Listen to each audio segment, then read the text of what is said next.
Hello,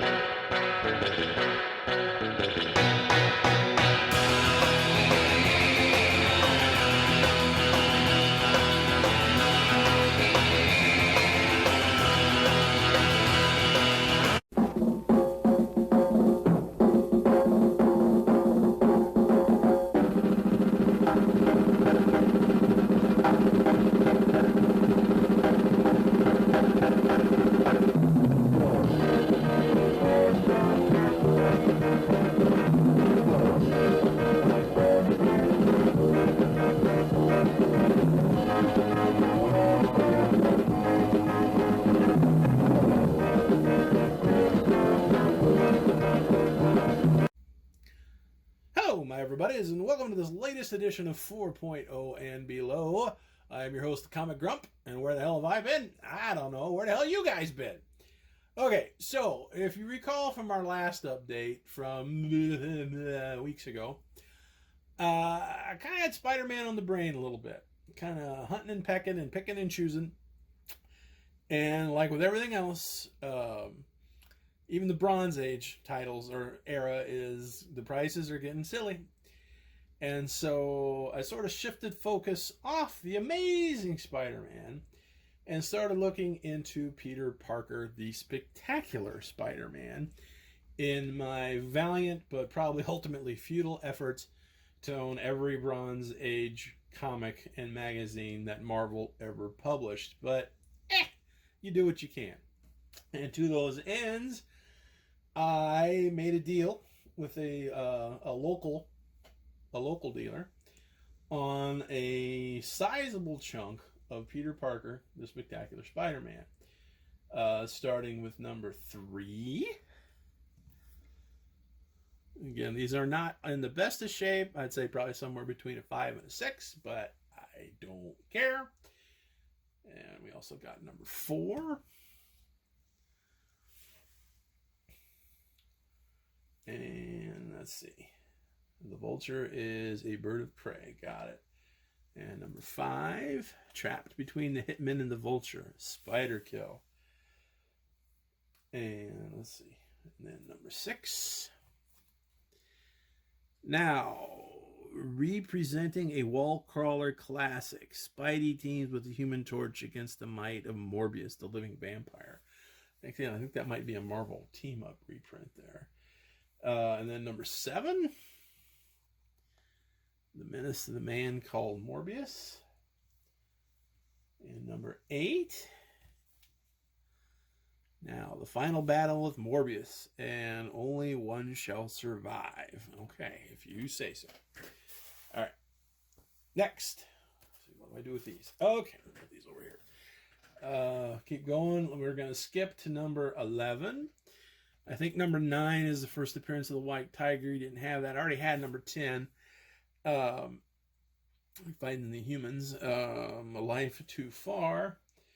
And then skip again to number 13 with the Razorback. Trying to cash in on the CB craze there with Buford. Fighting sort of a cult. It turns out to be led by the Hate Monger. And it really wasn't the Hate Monger. It was the Man Beast. And raise your hand if you remember the Man Beast from your Warlock and Hulk comics. Let's see, then High Evolutionary. And number 15. Let's see if we can pick up the pace here a little bit. The Final Rage. And number 16. The Beetle and the Badge. I remember seeing some of these, when they first started hitting the racks way back in the day. And I don't know, just didn't hook me back then. And I'll say, I don't think this is Sal Buscema's best work. I mean, I like Sal's artwork, especially with like Talc on the inks or whatever. But yeah, I don't think this was his best work. Let's see, moving on to number 17, to The Last Champion. Yeah, this is sort of the where the Champions officially died after their book got canceled. And let's see, number 18, Champion Gone Mad, Cold Rage, and Swift Doom. Let's see, and then number 19, Digging Up the Enforcers. Oops. Okay. And we're going to skip to number 22. This is probably the worst condition in the bunch. It's got a really bad spine roll on it, featuring the Moon Knight. Okay. Number 23. Cyclone Strikes, Marvel's TV sensation, side by side with the mysterious Moon Knight. And then we're going to jump way ahead to number 29, Dust to Dust with Carrion. And number 30, The Crimson Dust of Death. And number 31, like some kind of Squid Cthulhu thing there. And then 33.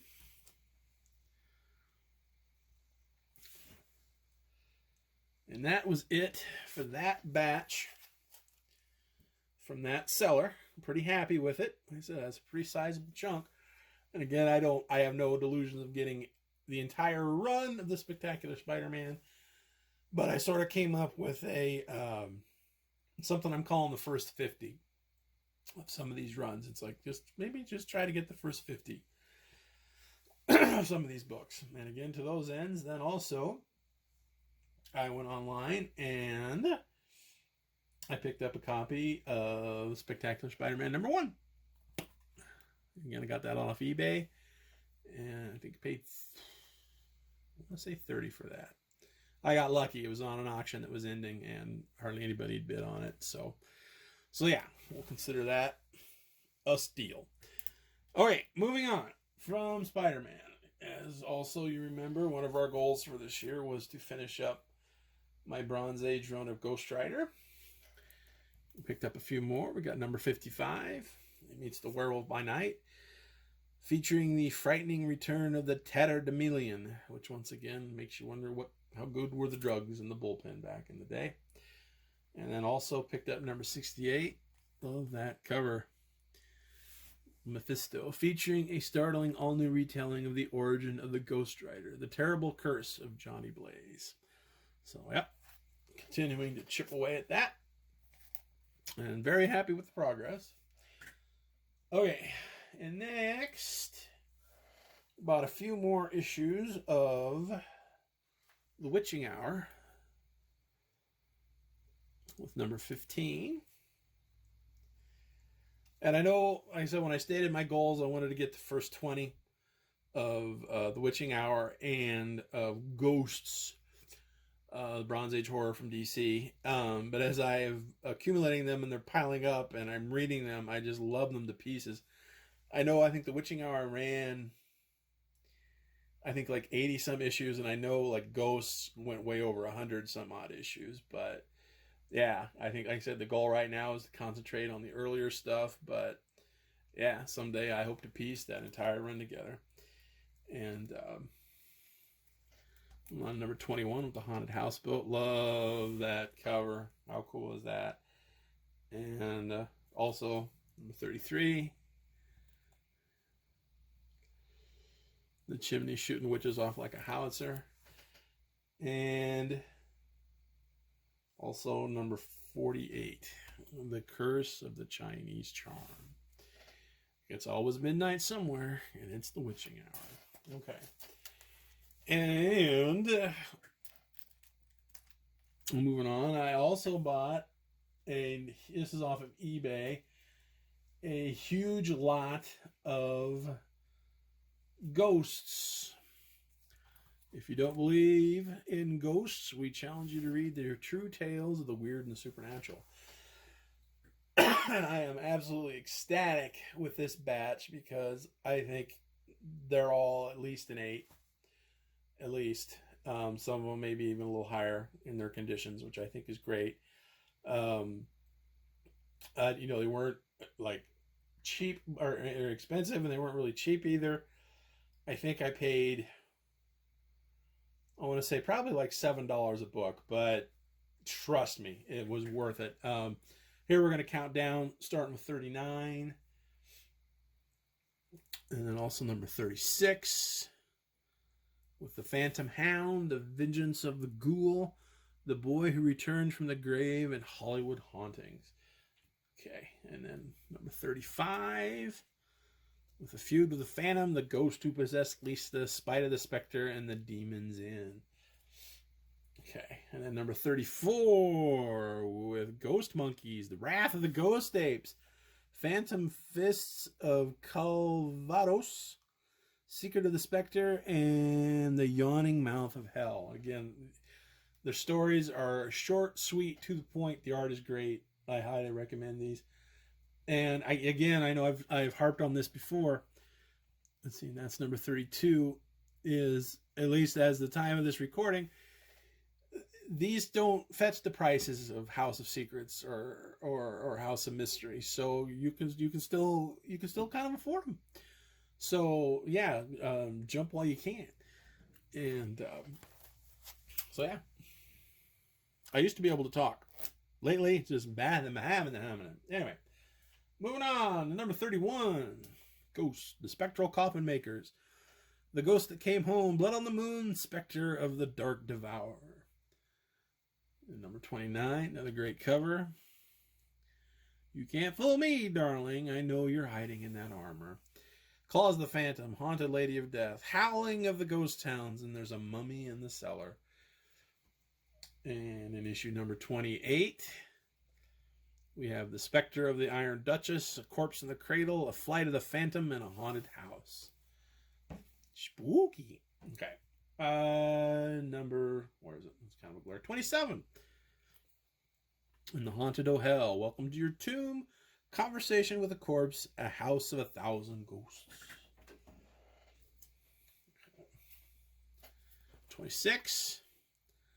Spectre in the Flames, Dark Destiny, The Freaky Phantom of Watkins Glen. That was great.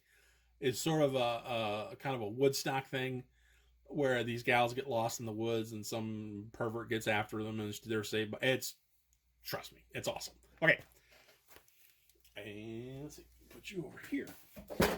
Okay, moving on. Number 25. Three Skulls on the Zambezi, The Phantom's Invisible Clue, The Spectre's Last Stand, and The Devil's Own. You wanted our treasure? Come now, you can share it with us. Let's see, number 24. A Doom Hag of Echo Island, The Phantom Spy, Gunfire at a Ghost. And number 22, The Haunted Horns of Death, Lastro Laugh of the Phantom, Omen from the Beyond. Yeah, the Ghost Bull and a Ghost Matador. Just read it. Okay. I love this cover too. Number 20, Spectre in the Snow, The Haunting Hussar of West Point. Number 19, The Body in Mystic Lake, Spectre in the Bog, The Phantom Pickup. Now, some of these are repeats from another batch that I got before, but again, it's just part of the lot, and I will make sure I will pass these on, and hopefully they'll find another good home. Let's see, Graveyard of Vengeance, Death of a Ghost, Girl Hunting Ghost, Eye of Evil. Number 17, I think this is another repeater. Death Held the Lantern High, The Specters Were in the Stars, How to Find a Phantom, The Devil's Ouija. Or Ouija. Number 16, The Mothball Ghosts, Death's Grinning Face, Haunted Heroes of St. Helena, The Man Who Spoke with Specters. And then we'll jump to number 9, Curse of the Phantom Prophet, The Ghost That Never Was, The Spectral Shepherd of Dartmoor. And that's it for that lot. Again, I was just baffled by how great of shape these are in. Kudos to the seller. I don't know if they were his originally or if he got them from somewhere else, but yeah, it's just, yeah, kudos. Big thumbs up. Very happy with this purchase. Okay, and we'll end this video with bought another slab. Again, I really don't like buying slabs because you can't read them, and I haven't brought myself to crack any of my stuff out yet, but like I said, the debate continues. Someday, who knows? And I bought Ghosts number 1. Boy, that glare is terrible. Let's see. There, it's not so bad. Okay. Whoa, you can kind of see that better. Ghost number 1. Okay. And that's Death's Bridegroom, Ghosts in the Iron Coffin, Spectral Coachman, plus others. I pronounce you man and wife. Now lift her veil and kiss your bride. Ew. Of course. It's number 1. Again, sorry for that glare. And it is a 7.0 CGC. And that'll do it for this update of 4.0 and below. This is your host, the Comic Grump, reminding you to never, ever be embarrassed about what you can afford comic book wise. Stay within your means, kids. And until next time, we'll catch you later. See ya. Bye-bye.